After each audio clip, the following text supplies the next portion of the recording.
Hello again everyone from Tokyo, Japan, and welcome back to Japan Vintage Camera, where it's been kind of a wild day here. When I woke up this morning, I opened up the curtains to get a look outside, and it was like white out blizzard conditions. It was snowing very, very heavily. Everything was covered with snow outside, and I was beginning to worry that they might cancel school or something like that, and I would have to have my daughter here keeping me company all day while I was trying to work. But fortunately, that didn't happen, and she got off to school all right. And then now it's 2 o'clock in the afternoon, and it's blue skies and sunny weather, and not a trace of snow anywhere outside. I mention this because if you happen to come to Japan in this season, the late February, early March season, the weather is very unpredictable here. It can be beautiful and warm one day, and it can be freezing and snowing the next. So if you come here in this season, keep that in mind. So let's go ahead and start with the subject of today's video, and I'm going to be talking about the Graflex XL, which, as it says, which I say in the title, is the last Graflex camera. And that's not entirely true, but it is true in one sense, and that sense is that this was the last camera which was actually designed by Graflex.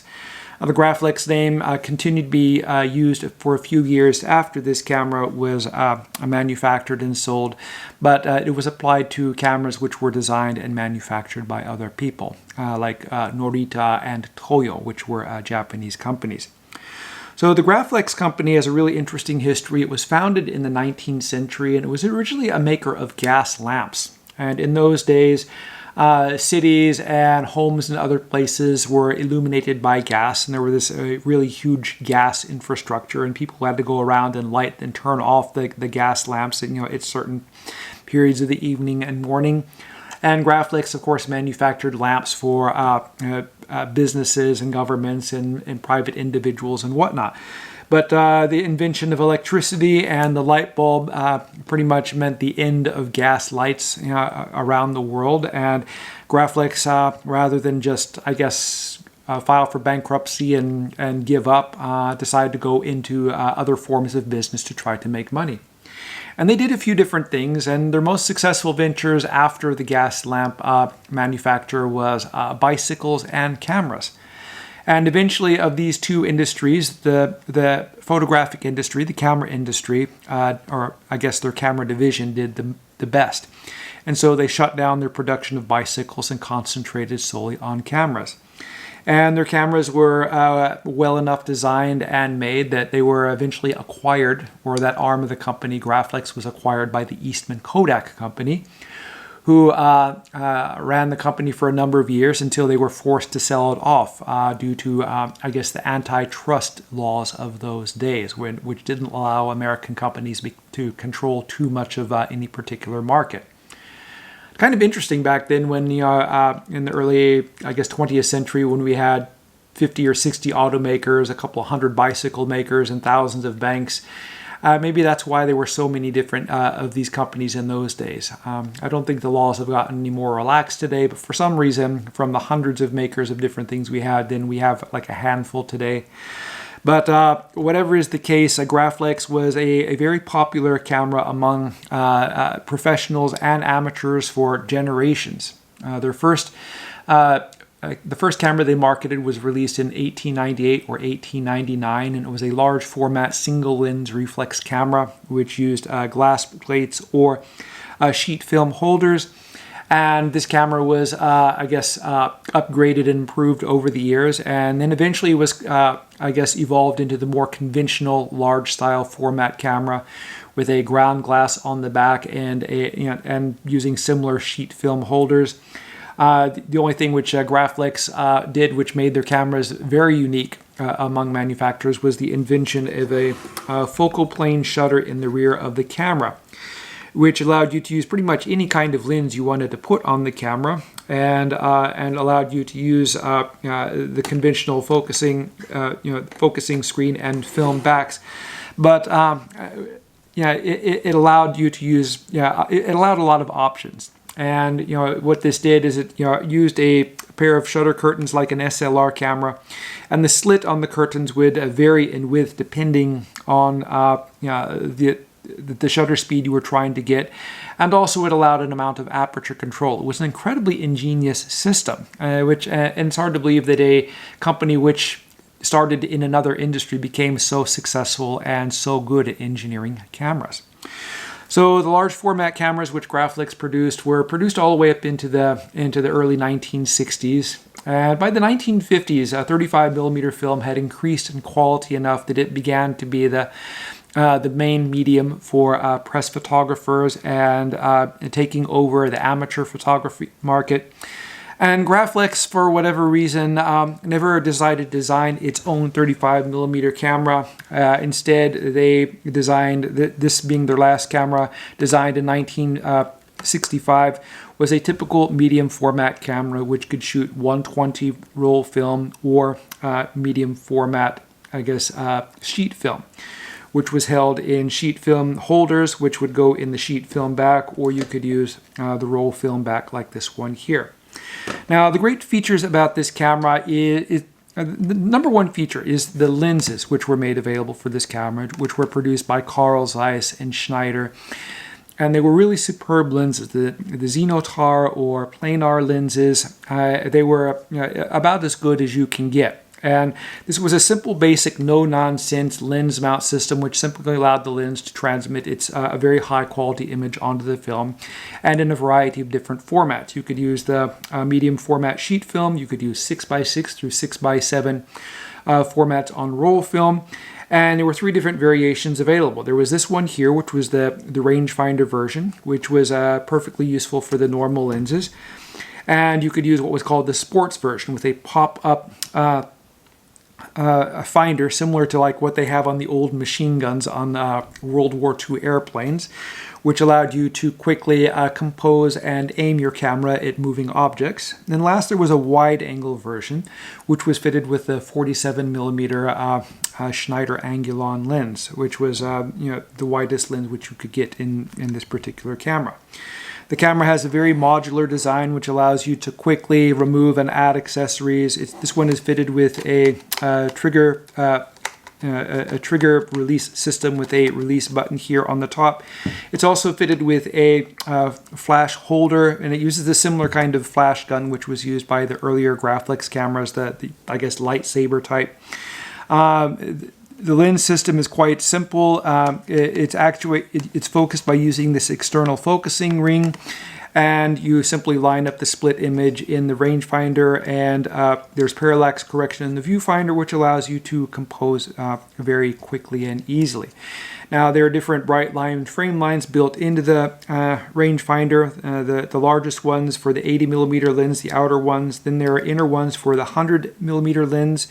And then the smallest ones would be for the 180mm lens. And of course, you could use accessory finders for lenses of other focal lengths. Now, one of the good features about this camera is what is called the Graflock back. And this was released, or Graflex invented this for their large format cameras. And you can simply remove the back like so and install it like so. This is the sheet film holder back, and you slide in the film holders right in here. They slide in there.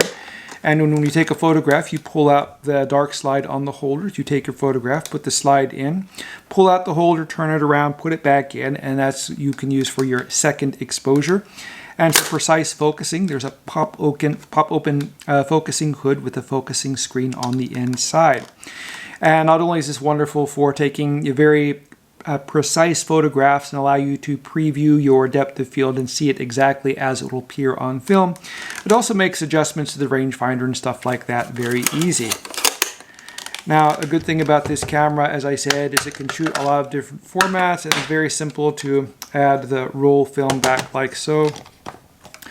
And all of a sudden I go from a sheet film camera to a 120 roll film camera, and this particular back is shooting in the 6x7 format.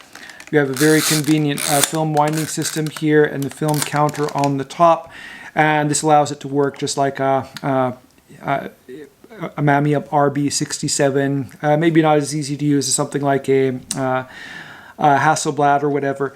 But this lens here, the plain R lens, gives you the same quality image, or maybe even better than you would get in some other cameras. Because rangefinder cameras are able to have a more solid mount. They don't have a mirror flipping up and down inside, which causes vibration in the camera. And if you add a really high quality lens to a very stable lens mounting system and a good film back system, you can get very high quality and very sharp results. Now, replacing the lens is quite easy in this camera. I'll go ahead and unscrew the cable here. And there's a release here which you can use to pull out the lens. And this camera has an issue which is very common with these cameras. The focusing nubs which turn in these grooves in the lens are broken off, so this camera doesn't focus right now. So what I have to do is find a way to repair these nubs. And what I found is that the channels on these nubs are very similar to the size of a screw which is used on Konica cameras, and I have a whole box full of those screws. So what I'm going to do is try to adapt those and set them into the plastic and give a metal interface between the focusing ring and the lens instead of the plastic. I think that'll be more reliable and work better. When mounting the lens, you can turn the ring over to the side and it lines up with this little red dot here, and it slides in like so. You have to push the release button. This moves the focusing arm for the rangefinder out of the way, and then you would focus the ring over to the infinity position, and then the camera is ready to use. Then there's an infinity release button or setting button on the top, which resets when you focus the lens to infinity, you can push this and it will set the rangefinder to infinity, and the camera is ready to use. Loading the film on this camera is just like on other medium format cameras. I'm going to say that, and then this one's going to make life difficult for me, but that's just kind of the way it goes. It pops open like so, and center section comes out, and you can simply load your film spool and take up spool, and you have the usual alignment marks here which you use when you are setting the film, and pop it in like so. Wind it until the number 1 shows up. When we take a photograph, simply pull out your dark slide like so, and take your photograph and then put it back inside. Now, taking the photograph is pretty simple. You simply set your shutter speed and aperture for the exposure you were trying to get. Then you would focus and compose using the focusing ring and the viewfinder system. Charge the shutter like so, and you can either squeeze the button here if I have the cable attached, or simply reach over with your finger like so and trip the shutter. Now, these are a really wonderful camera if you're looking for something which can take really high quality photographs for I guess a lower price than something like a good Rolleiflex with a planar camera, or a Hasselblad. The Rolleiflex with planar lenses, good ones, are selling for a lot of money nowadays, and Hasselblads are selling for even more. You can get one of these cameras for about half the price of a nice Rolleiflex or a Hasselblad camera, but get 100% of the results. The one thing that you have to be careful of is that the camera focuses. And there are some people I've read up on the internet who have been able to fix this issue. And I guess if I can figure out a good way to do it, maybe I'll make a video of that, and that might be useful to other people who have the same issue on their camera. So I guess that's about it for my video today. I've got some other stuff. I've got to go and do some running around and get some more packages sent off. So I'll go ahead and stop it here. I'll be trying to post at least one video per week in the coming weeks now that I'm back and I don't have any plans to go anywhere. So if you'd like to see these, please subscribe. If you have any comments about this video, any mistakes I made in my review, or if you want to add any experience you have with the Graflex XL camera, feel free to leave it in the comment section below. If you like the video, please click the like button. That always helps. And thank you very much for watching, and I hope you tune in again soon.